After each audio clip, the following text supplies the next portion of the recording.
So hi everyone, welcome to today's webinar, How to Finish the Semester Strong Virtually.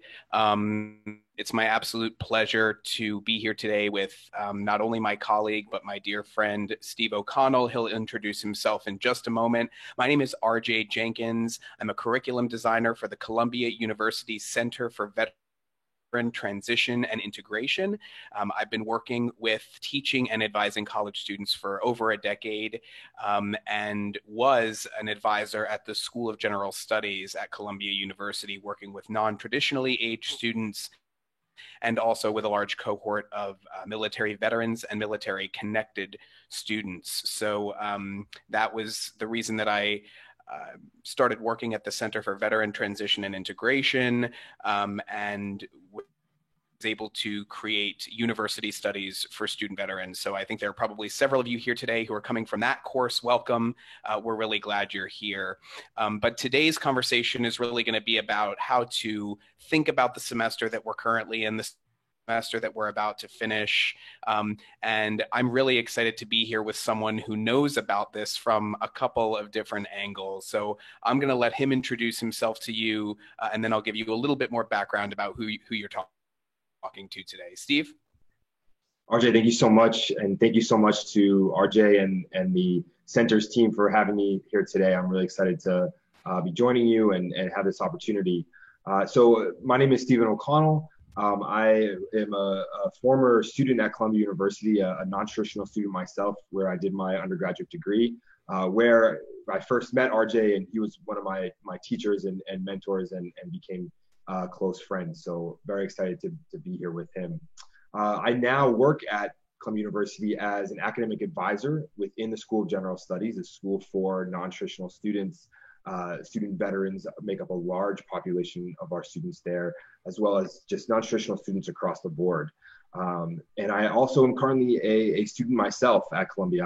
I too am taking classes. So as RJ said, I come at this topic of finishing up a semester virtually from a couple different angles, as a former non-traditional student, as a current academic advisor and student affairs professional, as well as a current student myself that is experiencing this virtual world, and has made that transition very rapidly alongside all of you. So I'm hoping that some of the lessons I've learned, some of the lessons that RJ and I are going to talk about today will be helpful to all of you as you tackle the next couple of weeks here. I'm so excited. It's funny for those of you who maybe don't know one or both of us. I got to watch Steve enter the college classroom as a non-traditional student. He was in my university studies course on the ground during his first semester at the School of General Studies. I watched him excel in the college classroom. I watched him then graduate and join our team at the School of General Studies. He's now an assistant dean of students at the School of General Studies, teaching the university studies curriculum on the ground. And in this role, it's, what a dean is a little bit different at every school, but Steve is literally helping hundreds of students manage this transition as we speak, not just students who have been at Columbia for a long time, but students who are just joining the community as new students in the wake of all of this transition and all of this change. And as he said, he's a student himself who's making the transition. So I really couldn't think of a better person to help shed some light on what's happening to all of us right now.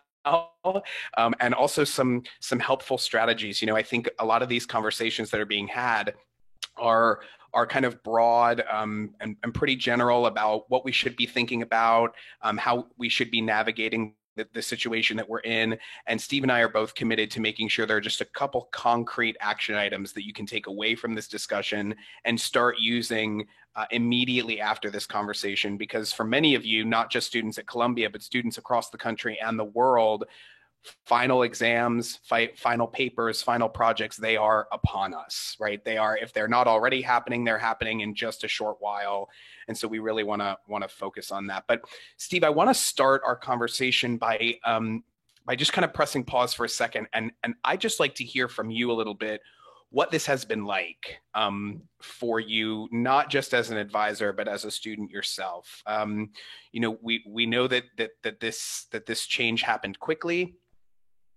We know that universities and colleges were among the first institutions to respond in a tangible way by sending students home or by asking them to not be physically on campus, both students and faculty. And I think that's important.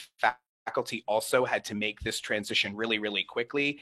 And so here we are in Zoom world, over Facebook Live, over YouTube Live, having these kinds of discussions. What in your role, I know that it's been a little bit disorienting for me, and my work is virtual every day, and it's still been a change. What's it been like for you, both in your role as an advisor and as a student? Yeah, so I think this is one of those classic cases where you don't fully know what you're missing until you're missing it, uh, and all of the sudden we have gone from a world in which we have built our routines around our success, which is so critical as a student, particularly as a non-traditional student with our busy lives, to have these very strong routines. We've built our lives around our relationships and our in-person interactions. Academia, learning, teaching, engaging with curriculum is by its very nature a human endeavor. And so much of that humanity has been removed because of this virtual reality we've had to transition to rapidly. All our routines have had to change. All of our resources that we reach for are now in a new format, if they're even still available to us. All of the ways in which we separate our home life from our work life, from our student life, those have all now moved to your living room or your bedroom or your kitchen table or some combination of the three. The ways in which we separate our professional life, our student life from our friends and family, that has all changed. So I think there's just no doubt about how challenging this has been for everyone involved. And I think the one of the places that we can reach for is that we're all in this together. And as RJ said, this is not local to New York City, to LA, to the United States. This is a experience that the entire world is going through right now, and is impacting in terms of higher ed, faculty, administrators, students. So there is no need, I think, to try and explain yourself or feel like you are failing or you are the only one that is experiencing these hardships. There is the humanity of us all going through this together and figuring it out day by day, in rapid fashion, in just rapid fashion, which is remarkable. And hopefully at some point we look back upon this and recognize how remarkable this time really has been. Steve, I want to, before we get any further, you said something interesting. I just want to pounce on it as a way to kind of contextualize the remainder of our conversation. And what you've said, and I think it's right, is that in some ways this has been a universal experience and that we're all kind of doing this together. I think you would agree, though, that what that doesn't mean is that just because we're all doing it together doesn't mean it's the same experience for each of us, right? Steve recommended an incredible webinar or podcast discussion to me recently. It actually came out yesterday on May 5th from the New York Times, called Bursting the College Bubble. And the abstract was, not all students are experiencing the effects of the global pandemic equally. Has that been your experience too in your role? Absolutely. RJ, thank you so much for pointing that out. I've spoken with hundreds of students over the last couple of weeks, and we are all experiencing this change, but the impacts to our lives are very, very different. People are experiencing different levels of connectivity. People are experiencing different levels of home responsibility. Some have children that they're homeschooling, that they're caring for, in addition to their studies and their work. Some folks are caring for older folks in their life, parents, elderly folks, their neighbors, their friends. Some folks are sharing a small apartment with 6-7 people. Some folks have a whole house to themselves and yard and room to move around. Some folks have access to a grocery store that is fully stocked. Some folks are really having to go grocery shopping in the middle of the night because that's the time when they can find what they need. So I think RJ's point is so important, that we are all in this together, in the sense that this is a universal experience in terms of interacting with the pandemic, but the ways in which it's impacting our individual lives, our student lives, is very, very different. And that's important to really acknowledge and understand, and to think about yourself in that larger context of what you're experiencing. I think it's interesting, Steve. You know, you're working at Columbia University, you're at an Ivy League school. There are people who may think that because you're teaching at an Ivy League school, somehow, you know, your students are untouched by this in various ways. It's interesting to hear, and I think sobering to learn that in these hundreds of students you're talking to, you're hearing about all of these different kinds of hardship, and in that way, there's something very democratic about how this is affecting people. And I think it's always important for us to just kind of make sure that our privilege is on the table when we have these discussions. I know, I work for a local literacy council here in Ocala, Florida, and we've taken our services virtual. But for many of our students, that doesn't really mean a whole lot because they don't have access to a reliable internet connection, or they don't have the technology that they need. So it's just an incredibly tricky and complicated situation. Let's Purposes of this conversation, though, I want to kind of assume that for the most part, hopefully, students have figured out a way to be as connected as they can be, and they're able to continue interacting with their professors and their classmates online in whatever way it makes sense for them. They've been able to seek the technology and obtain it. So now we're in this situation. The rules have changed kind of overnight. We're all managing an additional layer or several layers of logistics. We'll call them logistics around how this all works. So you and I were having a conversation earlier, and one of the things you said to me from an advising perspective is how important you think it is for students to kind of reset their expectations for themselves in this moment. What did you mean by that? What kind of advice would you give around that idea? I think that expectations that we set on ourselves come from many different places, from our faculty members, from our family, from our mentors, from our jobs, and mostly from ourselves. We set these expectations for what we expect to accomplish and the way in which we expect to accomplish these things. And being in academia, you are passing in papers, completing exams, doing these tasks that you're getting very explicit feedback on constantly on how well you did. And generally speaking, our expectations are very, very high for ourselves, which pushes us further than we necessarily thought we could go, without all of those, maybe sometimes a little bit of healthy pressure. Right now, we're living in a world of unhealthy pressure, and therefore we need to reset what our understanding of is for success. And oftentimes we are reaching for that A grade. We are reaching for that piece of writing that we're really proud of. We're reaching for a submission of a piece of work that we can look back on and be really psyched about, and talk to our faculty members about, keeping our file to maybe reach back for later on. Now's not the time for any of those expectations. That is a really hard, that's muscle memory, right? Our expectations are muscle memory, they're habit. And in this moment, we have to explicitly work on resetting our expectations for ourselves, in order to meet the moment that we're living in, to meet the human endeavor that we're living in right now. And how do you respond to people who hear you say that? I mean, I think hopefully there's a group of people who hear you say that, and they understand that as sort of a suggestion or an attempt to say, be humane to yourself, right? Be humane to yourself, be kind to yourself, show yourself some grace, right? But I think there are other people who say, whoa, whoa, whoa, my academic advisor is telling me to cop out, right?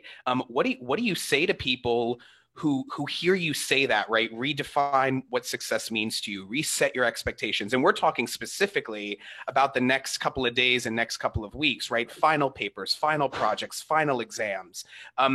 What do you say to people who hear you say redefine your definition of success and tell you that you're telling them to sell themselves short? I mean, where's the balance there for your students, and where has the balance been for you as a student? Because presumably you're having to walk this very same line as you yourself complete final papers and final projects. Absolutely.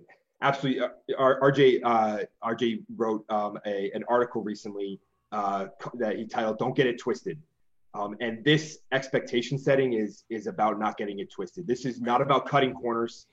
This is not about going the easy route. This is not about doing the bare minimum. This is about redefining perfect versus done. And never before has done been more important. Oftentimes we are reaching for perfect, and we never quite reach perfect, if ever. There's rare, if ever, that we reach perfect. We always could have studied a little bit more. We always could have researched a little bit more. We always could have edited that paper a little bit more. Right now, we want to be thinking about how are we getting everything done so that we have the mental real estate to focus on our wellness, on our community, on our family, on the other parts of our lives that have become so much more sort of important and in weighing in the balance than they typically do. In the best of times, keeping those expectations really high, reaching for perfect, reaching for your very, very best is really important. And this is a temporary shift that we're working on, a temporary shift from perfect to complete, to done, to moving forward. I love this idea, Steve, of mental real estate, right? That we have a sort of we have a we have an acre of mental real estate. And so much of that, I think for me at least in the last couple of weeks, and I don't know that I even fully realized or I'm fully conscious of how crowded my mental real estate has become with things that I'm not even doing, right? Just with the state of the world, with the 24-hour news cycle, with social media, with checking in on my family and friends, making sure people are okay, that when it's time to actually do some mental lifting, I'm like, man, I'm already tired, right?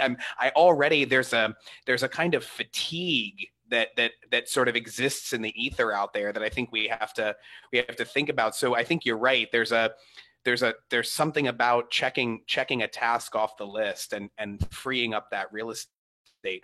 One of the ways I know that you're working with your students, and that you've even told me you're working with, as a student yourself, is really focusing on the idea of prioritization.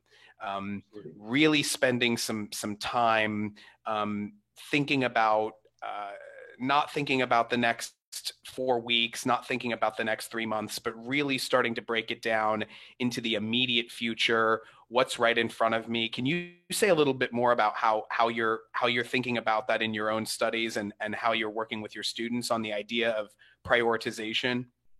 Absolutely.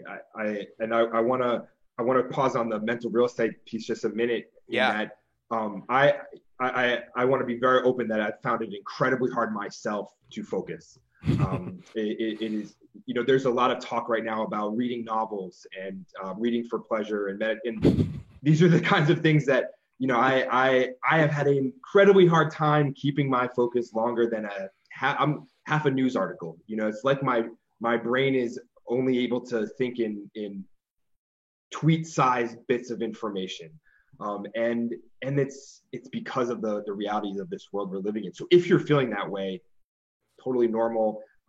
You are feeling similar to a lot of other folks. So I'm don't. gonna pause too. I'm gonna do the same thing you just did, Steve, because I'm so glad you're bringing this up. And I didn't anticipate this making its way to the conversation, but there was this sort of profusion of articles at the beginning of the stay-at-home orders, right? That if you didn't come out of lockdown with your closet organized, and if you didn't come out of lockdown with a victory garden in your windowsill, and if you didn't come out of lockdown speaking another language, that you somehow failed at quarantine, right? And I think I kind of understood the logic of that in the very beginning. There was something kind of aspirational about it that was encouraging us not to be afraid. But if you're anything like me, the logic of that, it failed almost instantly, right? That what I discovered is that any energy I was going to put into painting my bedroom, or into learning another language, or into reading the novel I've been waiting on, that energy was being reinvested in making sure I was okay day to day. And I don't at least, I feel like that's a really good use of my time and energy. I don't know if you agree. Absolutely. We're invested in your own wellness and all the folks around you. You know, Right. we're checking in on each other. We're making phone calls. We're taking 6 feet apart walks with people. You know, all of those things. Right. That's the stuff that right now in this temporary moment, I'm really glad if you're baking bread at home. That's Yeah. awesome. I've But seen if you're some great not, sourdough pictures. that's also awesome. Yeah. But back to your question, RJ, about prioritizing, I think that it's very common for students to be always thinking long term. It's a real, actually, I think, pleasure, joy of being a student is that you have these moments to think about, what is this going to mean for me 3 months, 6 months, 1 year, 5 years down the line. And I'm thinking about my next semester. What classes am I going to take? And can get really excited about that. What internship is in my future? What graduate school application? What job am I looking at? What event do I want to participate in? What group? And these are all really important aspects of being a student in the ways in which we understand them. And right now, those thinking about those things um, take up mental real estate that we don't have the space for. And it can feel really good to be thinking about your long-term plans. It can be really tempting to nail down your summer course schedule and your fall course schedule. It can be really tempting to be thinking about planning your wedding, updating your list of books that you want to read. What kind of travel are you going to do when quarantine is lifted? What's the first restaurant you're going to? All of these things, and they feel good, but they take away the time and energy that has never been more valuable to spend on finishing the semester, getting that assignment in, catching up on those posts, doing a little bit of studying for that take-home exam, doing a little bit doing a response paper, reading an article that you just haven't got to that you know is going to come up on your final. Those things are really hard to do right now. We've already established it's really hard to focus. But if you are able to prioritize those things, because your 2 weeks from now self will be so thankful for yourself right now. Yeah. And your 2 week from now self still will not know what the summer's going to look like, what the Right. fall's going to look like, what Right. your wedding's going to look like. Those questions are still going to be up in the air. But if you complete these tasks now that are due, that are pressing, you will have so much more freedom. That burden will be lifted to be able to commit that mental real estate to a place that does feel not just distracting, but really good and can be productive. Steve, as you're talking to your students, and I just want to remind folks out there, we're going to take some questions here at the end of our discussion. Steve and I are going to talk for about another 10 or 15 minutes, and then we're going to take some questions. I know that some of you have questions. I have some students who have asked me questions over social media, knowing that this conversation was coming up, but please do go ahead and type your question into the comments, and we'll do our best to answer them as best we can. But Steve, I just wanted to ask you, so you've laid out kind of a broad sense of what prioritization means, right? Focus on the immediate future, attack what you can sort of attack, check off the list, things that can be checked off the list. And in some ways, putting that check in the box will be motivating, right? Have any of your students come up with even a more concrete way of accomplishing that, ways that they're organizing their day, for example, day to day, that's helping them achieve this? Because for me, it's useful to know that prioritization is important. And then what happens is then as soon as I'm done hearing that, I stop prioritizing because I don't have a system. Have you heard of any really cool systems for turning this idea of prioritization into a daily practice? Absolutely. I think one of the simplest ones and ones that I've heard many students use and that I often go back to myself is take your to-do list, which has 10, 15, 20, 30 billion things on it. And that's great. That's the first step, is to get it all out of your mind and down on paper. And you can rely on that to-do list of the tasks you have to do. Take that and then break that into 2 buckets. We're going to assume that everything on that list is important, but some things are urgent and some things are not urgent. Everything's important. Everything has to get done. But that important and urgent list probably looks much smaller than the entire list at once, especially with those long-term goals. if you're thinking about summer classes don't start for another couple of weeks. Your final exam is in the next 3, 4, 5 days. That final exam is both urgent and important. Summer classes, important, not yet urgent. So let's put them in that bucket over there. And just that one simple step of taking that to-do list and putting those into two different buckets is going to maximize your ability to understand where should my focus be. And every time that focus strays, every time you're tempted to work on something else, you can bring yourself back to, okay, where in this bucket does this fall? Steve, you've reminded me of a really cool, I'm sure you've seen this. I'm going to share my screen super quickly. Can you see the Eisenhower matrix in front of you? Absolutely. Yeah, so I think this really gets to kind of what you're talking about. For those of you who are looking now, you'll see, and as Steve was talking, it leaped into my mind that this is kind of useful, right? What Steve is talking about as we get higher on this matrix, right? We're dealing with more important items. And as we move to the right, we're dealing with more urgent items. And so I think, Steve, what you're saying is really focus on that green box number one, right? Focus on these tasks. They're both time sensitive and they're adding value. Do them first. See if you can avoid some of the stuff, over in boxes 3 and 4. Absolutely, RJ. This is exactly what I had in mind. And what this matrix does is it takes a list of tasks that are all equal in importance because they're all on the same list. They're taking up the same space. And this matrix places them into levels of importance and urgency, Yep. And really helps you organize yourself in how you are focusing in on your time spent, which has never been more valuable. I think one of the paradoxes of quarantine is that we think, oh, well, we have dozens of hours now. We have all of this. We don't. Yes. Time is even of more valuable right now than ever. It's funny.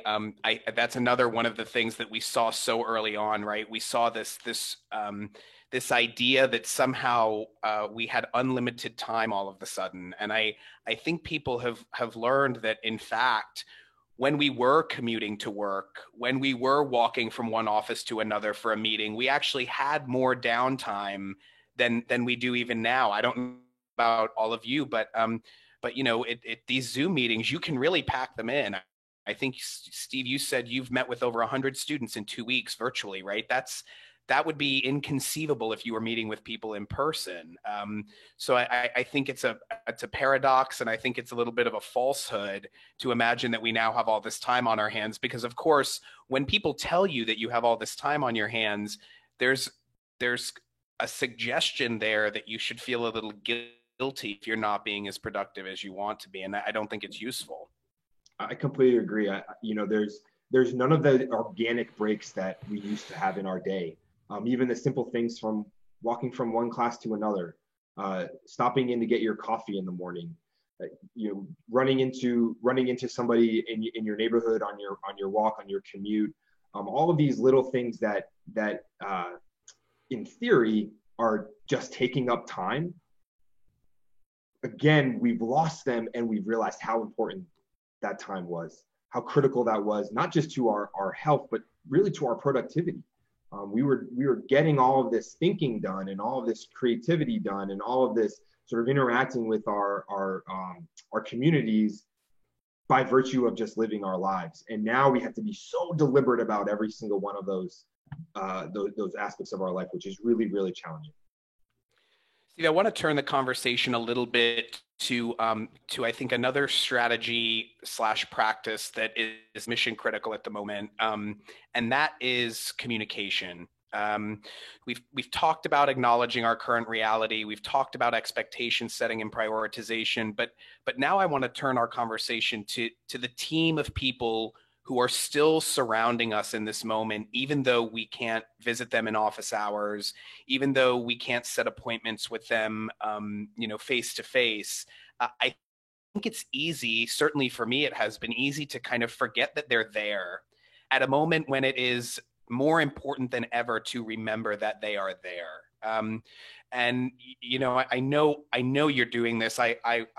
I was in your role for many years, so I know the work that you're doing, and I know that you're saying 100 times a day, connect with your faculty, connect with your faculty, connect with your faculty. One, why are you saying that? And two, what does that look like on the ground? Absolutely. Uh, so something that RJ, you and I have talked about a couple of times in the last couple of days is how we we've we have seen this outpouring of support and understanding and recognition of this time from faculty members in really a wonderful way. And this is not to say that that was non-existent in the past, but Right. it is to say that now more than ever, faculty are in a position to be able to be extraordinarily flexible and accommodating and understanding in ways that is incredibly supportive to students. And certainly this is not ubiquitous in terms Hmm. meeting every student's need, but the students that are in touch with their faculty, from what I have seen in my role at Columbia, the students that are in touch with their faculty and communicating what they're experiencing and what they can reasonably complete, what they can reasonably focus on, are hearing from their faculty in all sorts of creative ways that they might be using their time differently, that they might focus in on a certain aspect of the course rather than something else. And we can get bogged down in our syllabi. We can get bogged down in the expectations. The faculty are the ones that can really clear the air for us and say, listen, Steve, in this moment, this is the most important thing for you to be spending your time on. This is what my expectations are for that paper. This is what I think would be most useful for you in preparing for that exam. And in the best of times, it's really hard for students to do that. Yeah. And we get through that. That's part of the challenge, right? It's part of the grind is figuring that out. Now more than ever, getting very explicit clarity from your instructors on what they would like to see from you finishing up the semester can be an incredible support and lift of pressure from your shoulders when you're staring down the barrel of all these assignments and tasks you need to get done in a very short period of time. It feels to me too, Steve, that this is also an important moment just in case, there's any confusion around this, right? My understanding is that for many institutions, Columbia among them, the grading protocols themselves have changed in response to this pandemic, right? Uh, Professors are going to evaluate students in a radically different way than they have traditionally done. So it seems to me also a time to get really clear on on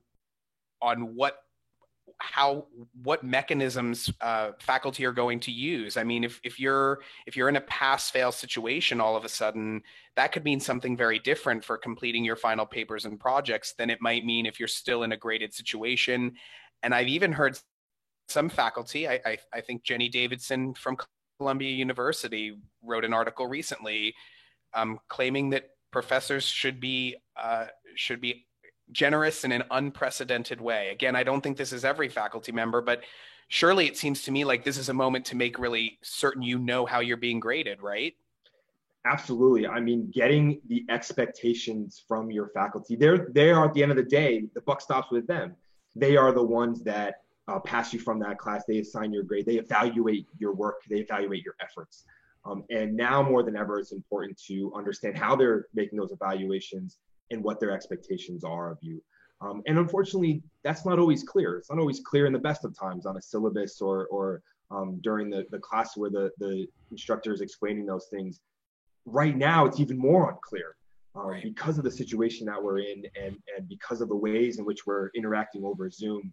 So a quick email, a quick request for a conversation, a quick request for a phone call, that's going to go the distance for you in making sure that you can rearrange your expectations for yourself, how you spend your time, how you prioritize, and will more likely than not set you up to feel much more confident in completing that final task or focusing on that final task moving forward. And RJ, to maybe turn the question back on you, you were an instructor at Harvard for quite some time. You've been an instructor at Columbia.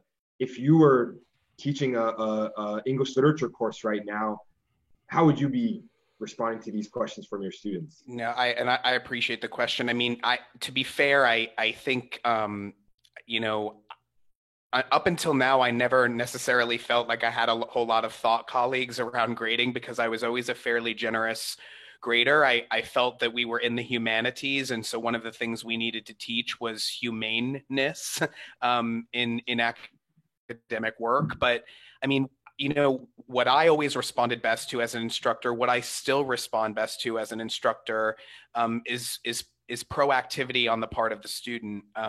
If I have to reach out to you to ask you what you need, the dynamic is already less comfortable than if you were to proactively reach out to me and tell me what you need, right? The other thing I would say too, it's a fine line. I think it's a little bit of a balance, but on one side, we have students who are really afraid to ask for what they need, and we want to encourage those students to communicate. And to your point, Steve, I don't know if you made this point. I think you made it in a prior conversation, but if you're intimidated or you're feeling nervous about reaching out to your professors directly, oftentimes there's a person on your support team who you can reach out to who can help facilitate that communication. Is that right? 100%. 100%. Yeah. Your academic advisor, certainly at Columbia, your advising dean, your academic advisor, even another faculty member that you are comfortable with, they may not do the reaching out for you, but they can help you draft that email. They can help you think about what is an appropriate ask. They can help you think about what sort of expectations you might want to have for yourself and for that conversation. So, don't go it alone. There are the college life, the university life is built around a team of people around you, and finding the folks to go to when you're in a moment of what do I do next? How do I handle this situation? And right now, reaching out to your faculty might feel a little intimidating, might feel a little bit of a burdensome even maybe, or maybe you just don't know where to start. Find that person that is your advisor, is a mentor, is a friend that can help you think about that conversation. So I think, just to wrap up this thought, we have this on one side, we have folks who really want to reach out, but maybe don't necessarily know how.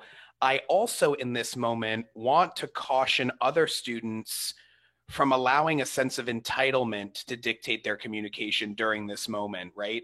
Just because we're in a global pandemic and just because we're learning virtually does not mean that we don't exercise the normal forms of respect that we would normally exercise in our communication. I have had a handful of experiences, not in an educational setting, but in another setting where people have approached me, feeling like they were owed something right off the bat because we're all experiencing hardship.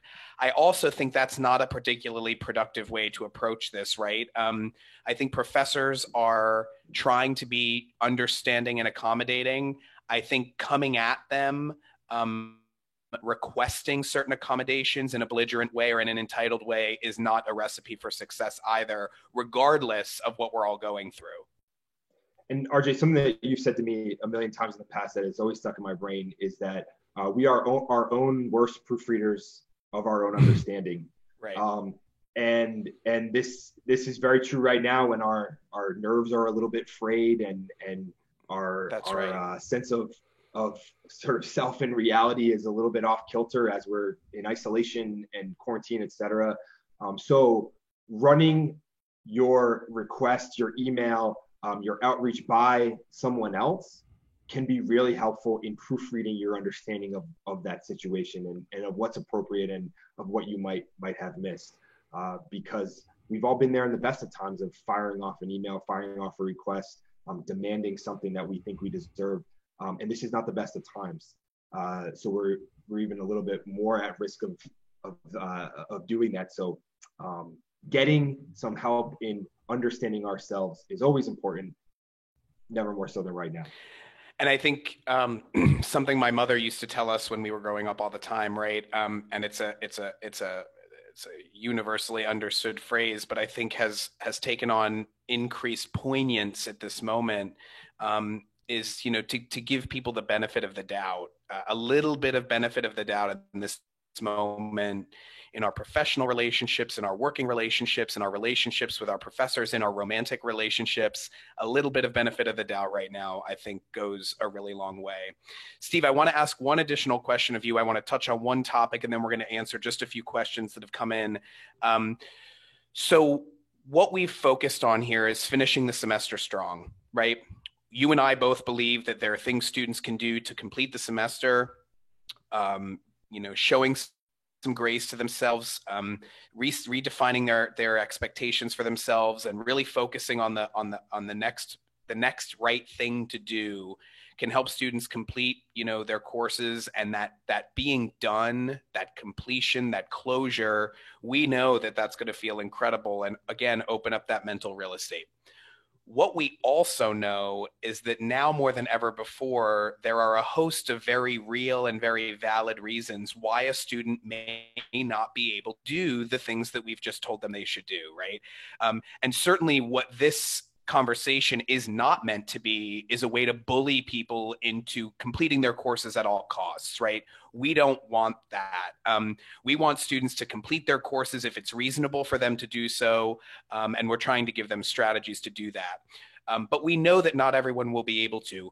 What should students do if they know that for whatever reason, they're not gonna be able to wrap up one or more of their courses? What do you suggest? Yeah, RJ, I couldn't agree more that we are not sending the message of no matter what, you should just finish it up and, right, and figure out how to, no, that's not the case. And people have all sorts of things going on. I think the worst thing that you can do in that situation is ignore.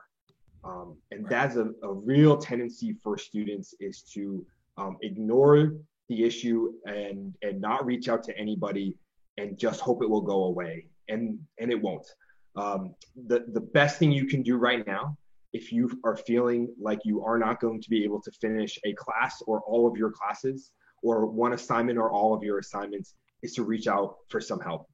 And every institution has some form of incomplete, of withdrawal, of extension, of dropping a class. There's all sorts of mechanisms that administrators can use to support students that are not able to complete their work within the timelines of the academic calendar. The only way that administrators can use those tools, can use that leverage, is if a student that is in need reaches out to them. Because at the end of the day, the agency is yours, and the necessity to make an adjustment in your academic life has to come from you. But now more than ever, administrators are willing and able to use those levers when necessary.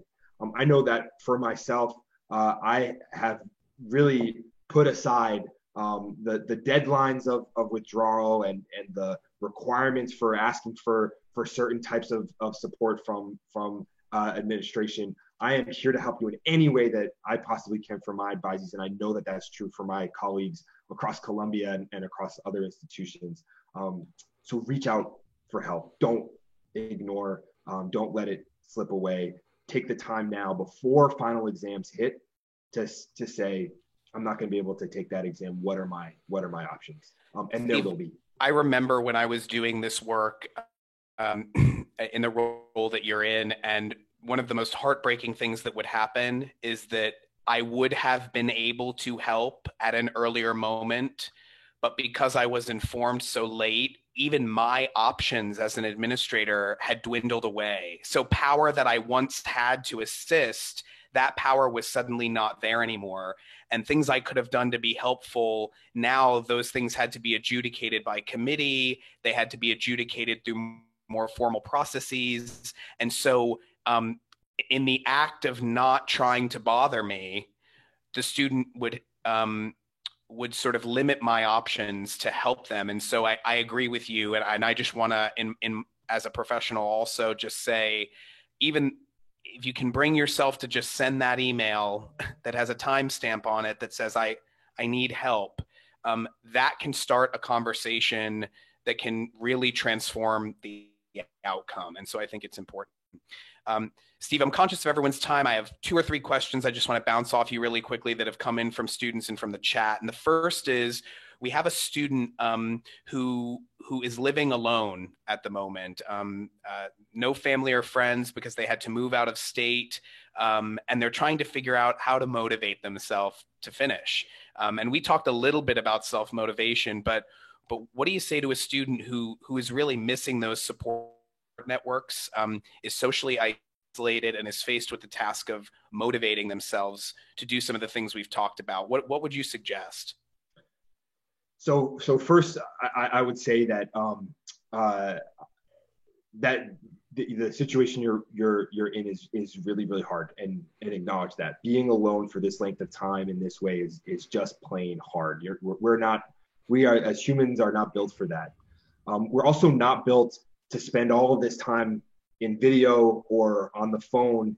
So you may be feeling fatigue from all of this virtual connection, that connecting socially with your friends and your family is even hard because you've been doing that all day for your classes and your professors, et cetera. So one, I would say, try and find some time despite that fatigue to connect with those families and that family and friend. And maybe it's not video, maybe it's just over the phone, which is a little bit more normal than our constant video life now. The other thing I would say is that, this is not rocket science here, but this is something that has really worked for me, is setting a timer for 45 minutes, saying, I'm going to work for 45. I'm going to put my phone over there. I'm going to put my distractions over here. 45 minutes, it's me in this paper. It's me in this reading. It's me in these flashcards. That timer goes up. I reset my timer for 15, 20 minutes, and I do anything but engage with academic work or electronics. Do some push-ups, run around the block, go for a walk, run up and down the stairs, scrub a counter, do one step of the baking process for your cookies, but something else for 15 minutes, timer goes up, back to the task at hand for 45. Rinse and repeat. And that has been something that has been critically important for me during this time, to A, stay motivated, and B, to keep myself moving forward when it's so hard to focus. Because I can tell myself, just 45 minutes, I can focus for 45, lock in there, and then I know that a break is coming.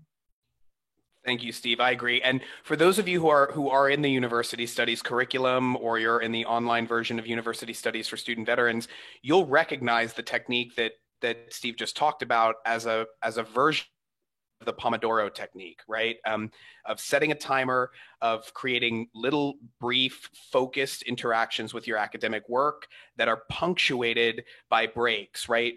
Not only does that help us break up the day, and another question I had from Facebook, Steve, was how do I break up my day? So you actually answered 2 questions in one, right? You get that focused study, but you also get these moments of what I'd call relief. And even though it feels like you're taking a break, what you are also doing is you are gearing up to make your next study session more productive and more efficient, because it turns out that the way our brain works, we need little breaks in order to stay cognitively fresh. So what Steve is telling you to do is both a wellness strategy, but it's also a cognitive strategy. And I think that it's useful. We have another question here, and I'm going to read it exactly as it's written because it's really cool. The question comes from Jennifer. My brain keeps trying to make extra work out of my reduced guidelines, this is a wonderful, Jennifer, this is wonderful. And I'm really glad you've said this, because I think this is a common experience. Is Jennifer one of your students, Steve? Yeah, so this is awesome. I'm having a really hard time visualizing practical versions of my papers, and I'm getting stuck moving forward. Any ideas? So Steve, I'm going to let you take a swing at this, but I have an idea or two also. Jen, thank you so much for logging in and for this great question. Trying to make extra work out of reduced guidelines is a classic Columbia problem, perfectionist problem, high achieving problem, and this is it's almost like I said, muscle memory for you to be doing some of this. And I would point you back towards the done versus perfect. We ain't getting published this semester, and that's okay. We're not writing our the best the best piece of our best thesis ever. We're not gonna be doing deep research right now, especially not in the next week and a half, certainly. So dial that habit back a little bit and get that assignment done. But then you can create for yourself, where do I want to take this? Because I'm really interested in it. I'm really curious about it. Where would I go with this? And then you can do that for yourself. But that's one of those things that doesn't right now fall in the urgent and important bucket. That falls in the intellectual curiosity important bucket that I can string out over the summer. I can string out over the next couple of months. But it's not going to help me get done with this assignment in real time and get on to the next thing. I'm gonna answer in a slightly different way, and I agree with everything Steve has just said. I also want to offer you, Jennifer, another observation that may not be as edifying, but I think is equally important, which is to say, liberal arts education gets a little bit of a bad rap for not necessarily having practical value adds, right? We study all of these wonderful subjects. We're given all of these wonderful assignments that don't necessarily correlate to the kinds of things we're going to be expected to do in what I would call the world of work, for lack of a better phrase. If I were you, instead of viewing this as reduced guidelines, right, that are going to limit your ability to fully engage intellectually, what I might do instead is think about this as a different kind of intellectual work, right? You know how to do the intellectual work of writing a paper. You know how to do the intellectual work of developing a thesis, supporting that thesis, putting a couple of beautiful turns of phrase in your paper, right? That all feels really good. And we know how to do that, and we're trained how to do that. I think these reduced paper guidelines are actually a different kind of intellectual work, and are probably more like the kinds of writing we're going to be asked to do in most professions that we go on to take after we finish college. So rather than trying to figure out how to still do the thing you know how to do already with reduced guidelines or in a reduced way, what you might do is take up the intellectual challenge of being asked to do something different. And basically, it sounds like you're just being asked to do an executive summary of sorts. That's not a thing we do a lot of in the university setting, but maybe now's a great time to start. I see. We have a student who's made a statement here, and I'm really glad that this is resonating with students, Steve. Don't let perfection get in the way of greatness. A different way of saying, progress before perfection. If that's getting through to students, I think that's important. The last question, because I'm conscious of people's time, the last question I want to ask, and Stevens, it's for you. And I don't mean to end on a downer, but I do mean to end in a realistic place. What's been the hardest thing for you as a student? Not as an advisor, not as a higher education professional, but as someone who's pursuing a master's degree right now, who's been taken out of your classroom and put in a virtual setting. What's been the hardest for you, and what are you doing to mitigate the thing that's hard? So I think that this is my first experience with online courses. And it was, we were thrown into this mix very, very quickly. And I have based my entire personal academic life on human interaction. And so much of my learning happens in person, in conversation, in talking with faculty and with my peers. And that has been removed from my sort of daily routine. And now I have to, as I think I said before, seek that out deliberately in order to make those interactions happen over the virtual space, which has really, really forced me to rely much more upon myself to seek out that time into maybe do some of the academic work that doesn't come natural to me. To really have to focus in on some of the things that typically I can skate by on, and now I really have to focus in on. So that's been really challenging. And the question of staying motivated has been really hard. It's been very, very hard as a student to use my mental real estate and my limited focus on theoretical concepts. And so much of academia asks us to remove ourselves from the realities of the real world and dive into the humanities and to the hard sciences and to research, and to let all of those distractions go. And it's a real sort of joy and privilege to do that. It is incredibly hard to do that right now. And I know that that's been really, really hard for me during this time. Thank you for your candor, Steve. I really, really appreciate that. I'm going to spend 30 seconds doing a super quick 30,000 foot summary of what we've discussed. Everyone can see my screen. Just a reminder of what we're all talking about here. We discussed acknowledging our current reality and really getting real about the new circumstances that we're in, and trying to reset our expectations for ourselves and redefine what success means in the context of this new reality. Steve talked really eloquently and effectively about prioritization. We talked about that wonderful Eisenhower matrix, and really trying to focus on the coming days and weeks in an attempt to complete the semester, all the while trying to prioritize some self-care in whatever way that looks like. It doesn't need to be, a 2-hour bubble bath. It can be a quick walk in the front yard while you talk to a friend. It can be, taking a second to have your lunch in solitude. It can be playing a video game for a couple of minutes. But next, just make sure not to go dark, folks. Communicate with your professors, communicate with your advisors, to stay connected to your support groups, especially if you feel like you need help. Remember to do the best you can and not to beat yourself up if it's not the best idea you've ever had, if it's not the best paper you've ever written, if it's not your proudest performance on an exam. Show yourself a little bit of grace. And remember, this is not a discussion about finishing at all costs. It's a discussion about strategies for success to finish if you can. We know there are many reasons why you may not be able to. Just make sure that you stay connected with your support network. Steve O'Connell is an assistant dean of students at Columbia University School of General Studies. He's an awesome person, an amazing advisor. I'm so excited for students who have him in their support network. Steve, thank you so much for your time. RJ, thank you so much for having me. RJ is the gold standard of teaching and academic support, student support, and so much of what I know I owe to RJ. So I'm really happy to be here.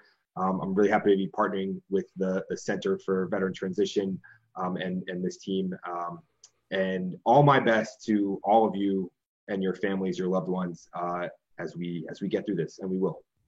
Thank you, Steve. This conversation has been Pivot: How to Finish the Semester Strong Virtually. This is part of a series of webinars called the Pivot Series. As we move into summer, we're all going to be continuing our virtual instruction, and Steve and I and other higher education professionals are going to be continuing to discuss how we can be our most efficient, most effective selves in a virtual setting. So please join us for additional webinars of the Pivot Series. Health and safety to all of you. Thank you for the gift of your time and attention today, and be well. Thanks very much.